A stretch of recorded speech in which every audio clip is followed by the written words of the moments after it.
चर्चित गायिका निर्जला गुरुङको आवाजमा रहेको शिरको फूल निर्माया गीत सार्वजनिक।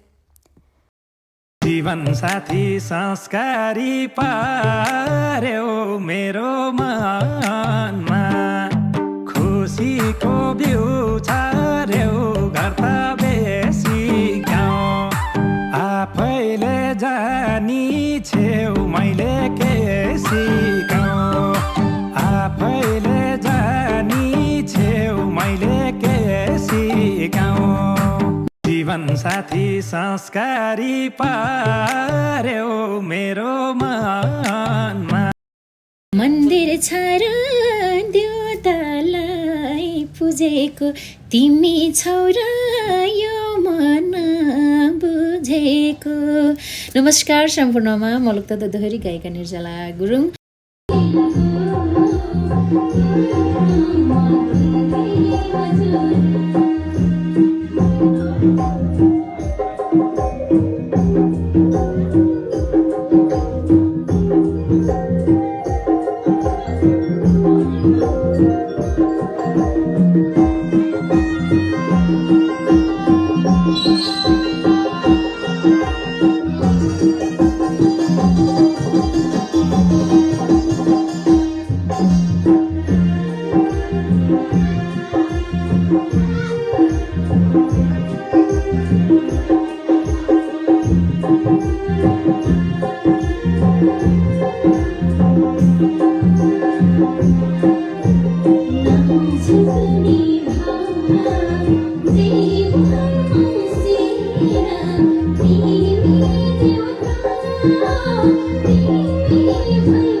पछिल्लो समय धेरै दर्शक श्रोताको मन जित्न सफल भएकी चर्चित गायिका निर्जला गुरुङको मिठो आवाजमा नयाँ लोकगीत सार्वजनिक भएको छ।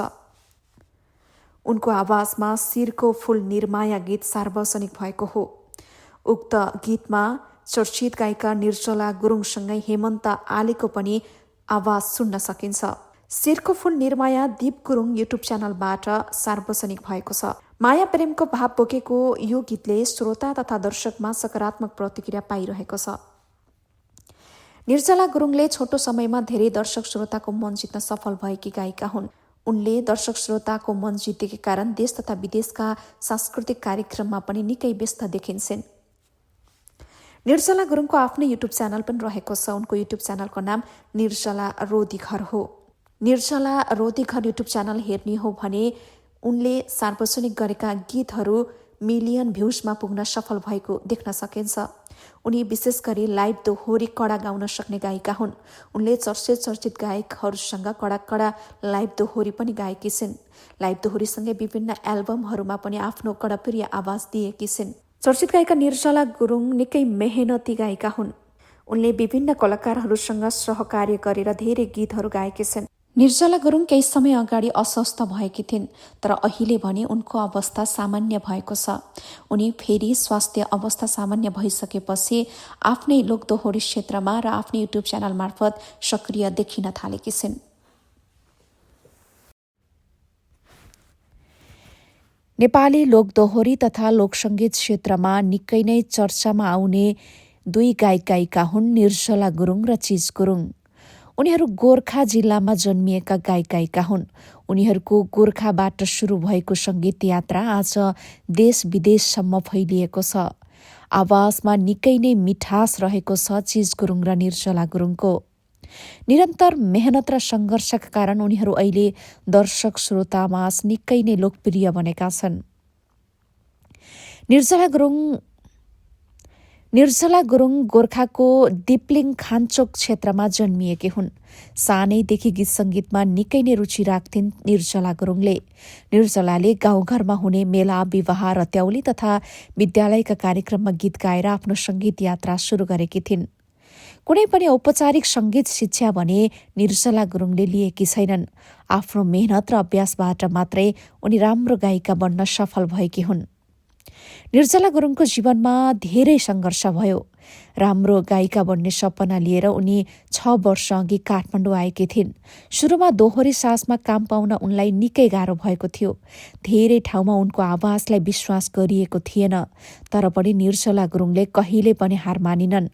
लगातार अभ्यास र प्रस्तुति दिँदै अगाडि बढिन्। आज उनी धेरै दर्शकले मन पराउने लोकदोहोरी गायिका बनेकी छन्। उनको मिठो आवाज, आफ्नै शैली र शालीन गीतका कारण दर्शकहरूले उनलाई निकै नै रुचाएका छन् र उनको युट्युब च्यानलमा हेर्ने हो भने उनले गाएका लाइभ दोहोरीहरू मिलियन भ्युजमा पुग्न सफल भएका छन्। यस्तै गायक चिज गुरुङ पनि नेपाली लोकदोहोरी तथा लोकसङ्गीत क्षेत्रमा सक्रिय गायक हुन्। उनले विभिन्न लोकगीत र लाइभ दोहोरी कार्यक्रम मार्फत आफ्नो पहिचान बनाइसकेका छन्।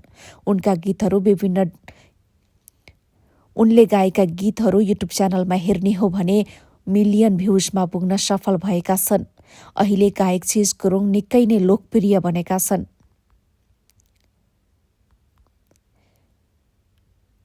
निर्जला गुरुङ र चिज गुरुङ दुवै लोकदोहोरी क्षेत्रमा सक्रिय गायक हुन्। उनीहरूले धेरै लाइभ दोहोरी पनि सँगै गाएका छन्। उनीहरूले गाएका लाइभ दोहोरीहरूलाई दर्शकहरूले खोजी हेरेर प्रतिक्रिया पनि राम्रो दिने गर्दछन्। गायक चिज गुरुङ र गायिका निर्जला गुरुङले कठिनाई, अभाव र अस्वीकारलाई पार गर्दै आफ्नो प्रतिभाको स्थान बनाएका छन्। आज उनीहरूका गीतहरू सामाजिक सञ्जाल र विभिन्न कार्यक्रम मार्फत हजारौं दर्शक श्रोताले सुन्दै आएका छन्।